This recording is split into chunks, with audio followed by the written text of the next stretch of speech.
Ben 10 5 years later chapter 4 fallen gods. पहले के episode जरूर देख लें अगर आपने अब तक नहीं देखे हैं, ताकि आपको ये स्टोरी अच्छे से समझ आए। Let's begin.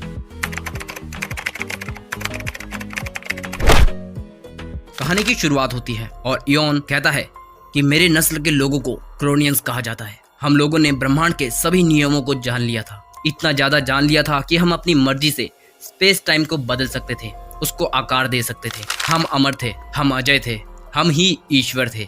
लेकिन ये समझ, ये ताकत हम जैसे नश्वर जीवों के लिए नहीं थी।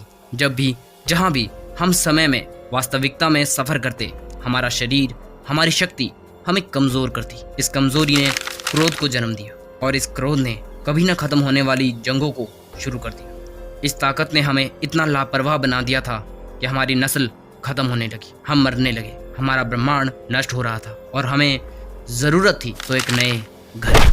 इस दुनिया के असीमित ज्ञान से हमें द हैंड्स ऑफ आर्मागेडोन के बारे में पता चला। एक ऐसा आर्टिफैक्ट जो एक साथ हर डायमेंशन में मौजूद था, जो हमें हमारे नए घर ले जा सकता था। लेकिन हम इतने कमजोर थे कि एक और कदम रियलिटी में हमारे वजूद को खत्म कर सकता था। मेरे लोगों ने अपनी बची कुछ शक्तियों से एक दरार क्रिएट किया और हम में से किसी एक को उस दरार में से जाना था, ताकि एक नए घर को खोजा जाए और हमारी इस नस्ल को बचा लिया जाए। मेरे लोगों को एक नया, निडर, जवान शख्स की जरूरत थी। मुझे उन लोगों का मसीहा चुना गया और मेरा नाम इयोन है और ये मेरी कहानी है। स्टोरी शिफ्ट होती है और हम देखते हैं जिम के डायमेंशन में। जिम का जो घर है उसके नीचे एक अंडरग्राउंड लैब है, जहाँ पर हम डॉक्टर एनिमो को देखते हैं।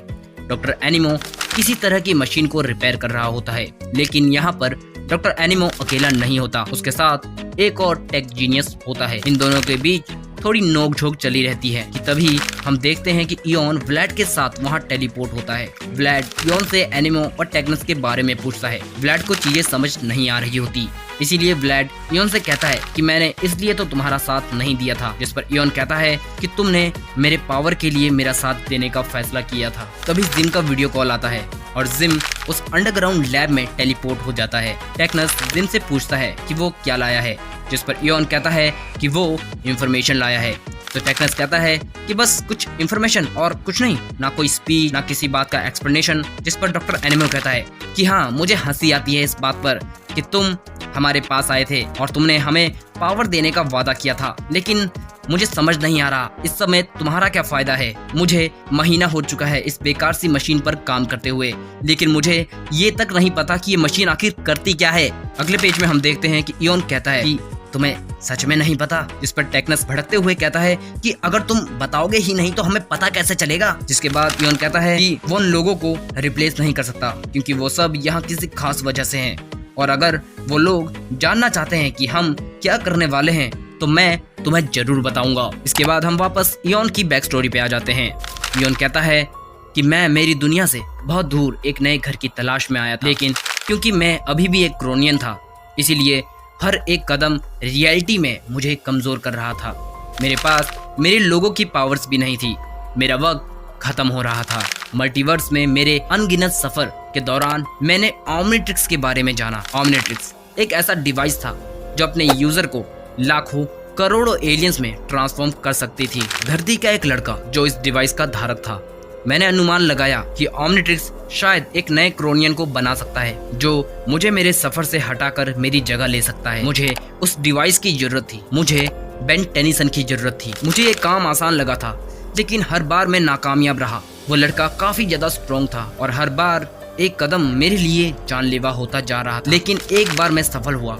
आखिरकार मैंने उस लड़के को एक क्रोनियन में ट्रांसफॉर्म किया, वो भी अपने डीएनए सैंपल से। मैंने एक बार फिर जन्म लिया उस लड़के के शरीर में, लेकिन ये तरीका हमेशा के लिए कारगर नहीं था। ये शरीर भी एक न एक दिन खत्म हो जाता। जब भी मेरा शरीर कमजोर पड़ जाता, मैं अपनी लिमिट्स पर आ जाता, मैं एक नए यूनिवर्स में चला जाता और एक नए बेन टेनिसन को पकड़ लेता। मैंने उन्हें पकड़कर कैद करना शुरू किया। ये मेरे लिए एक इंश्योरेंस की तरह थे, ताकि जब भी मुझे इनकी जरूरत पड़े तो मुझे ज्यादा परेशानी ना हो। कुछ को मैंने अपना गुलाम बना लिया, तो कुछ को मैंने अपना एक्सपेरिमेंट। मेरा वजूद इस शरीर से इतना जुड़ने लगा था कि मानो मुझे लगने लगा था कि मैं ही बेन टेनिसन हूँ। लेकिन फिर मैंने इस इन्फिनिट साइकिल से छुटकारा पाने का सोचा। मुझे मेरे लोगों की महानता के परे जाकर वो करना था जो कोई नहीं कर सकता था।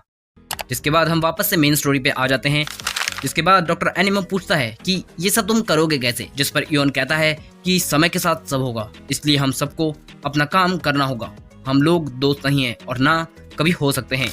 जिस पर टेक्नस काफी ज्यादा गुस्सा हो जाता है और भड़कते हुए कहता है कि मुझे ऐसा नहीं लगता, तुमने मेरे फायदे की तो कोई बात ही नहीं की है, तो तुम्हें ऐसा क्यों लगता है कि मैं एक भी पल इस घटिया लैब में बिताने वाला हूँ। उसके बाद नेक्स्ट पेज में हम देखते हैं कि इयोन ने अपने पावर से टेक्नस को पकड़ लिया होता है और उसके गले के सामने एक एनर्जी ब्लेड रख दिया होता है। इयोन कहता है कि अपनी औकात में रहो टेक्नस, क्योंकि तुम मुझे नहीं जानते कि मैं कौन हूँ। उसके बाद पेज चेंज हो जाता है। हम देखते हैं कि व्लाड इयोन से कहता है कि तुम इस तरह कब तक सब कुछ हैंडल कर सकते हो, जिस पर इयोन कहता है कि मैंने कहा है कि हम सब यहाँ किसी खास वजह से हैं। जिसके बाद इयोन अपने टीम के बारे में बताता है कि हमारे पास डॉक्टर एनिमो है जो कि एक बायोलॉजिकल अल्टरनेशन का एक्सपर्ट है, टेक्नस है जो कि टेलीपैथिक एबिलिटी रखता है और साथ ही स्पेक्ट्रल मैनिपुलेशन के बारे में भी जानता है, और अंत में हमारे पास है जिम जो कि हमें जरूरी टेक्नोलॉजी और ये बेस प्रोवाइड कर रहा है जहां से हम अपने सारे ऑपरेशंस को कर सकते हैं। उसके बाद नेक्स्ट पेज में हम देखते हैं कि व्लाड इयोन से पूछता है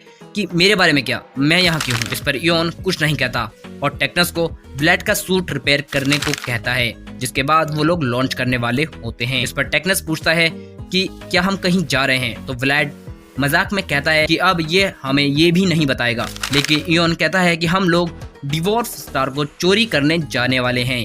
जिसके बाद इयोन वहां से चला जाता है और टेक्नस व्लाड का सूट रिपेयर करने लगता है। नेक्स्ट पेज में हम देखते हैं कि टेक्नस व्लाड के सूट के बारे में डिटेल्स इकट्ठा कर रहा होता है। फिर व्लाड का सूट रिपेयर कर दिया जाता है। टेक्नस पूछता है कि तुम्हें सूट कैसा लगा, जिस पर व्लाड कहता है कि मैंने सूट कर दा, ये सूट मुझे बहुत ज्यादा सूट कर रहा है। And episode number 4 the fallen gods यहीं पे खत्म होता है और अब बारी है फैक्ट्स की। Chapter number 4 the fallen gods fact number 1। इस चैप्टर में आपने इयोन की ओरिजिन स्टोरी को जाना कि इयोन कहां से आया है, कौन है और उसने किस तरह से इस मल्टीवर्स में सरवाइव किया। Fact number 2, Eoin Ben Tennyson नहीं है। काफी सारे फैंस को ऐसा लगता है कि इयोन बेन टेनिसन का एक इविल वर्जन है, तो ऐसा बिल्कुल भी नहीं है। जो इयोन है वो एक एलियन है जो किसी दूसरे डायमेंशन से हमारी मेन टाइमलाइन में आया है। फैक्ट नंबर 3, इयोन ने जिंदा रहने के लिए डिफरेंट बेन टेनिसन को डिफरेंट यूनिवर्स में हंट किया, उन्हें कैप्चर किया, उन पर एक्सपेरिमेंट्स किए और उनकी बॉडी का यूज किया। फैक्ट नंबर 4, इयोन ने बेन टेनिसन को हंट किया, उन्हें पकड़ा, उनसे गुलामी भी करवाई, उन पर एक्सपेरिमेंट भी किए। आप समझ सकते हैं कि इयोन कितना ज्यादा खतरनाक था और अपने प्लान के लिए कितना ज्यादा फोकस था। फैक्ट नंबर 5, जो इयोन है उसका वजूद बेन टेनिसन के साथ इतना ज्यादा मर्ज होने लगा था कि जो इयोन है उसे एक पल ऐसा लगने लगा था कि वही बेन टेनिसन है, बट उसने किसी तरह खुद को इस धोखे से बाहर निकाला और अपने वजूद को जाना।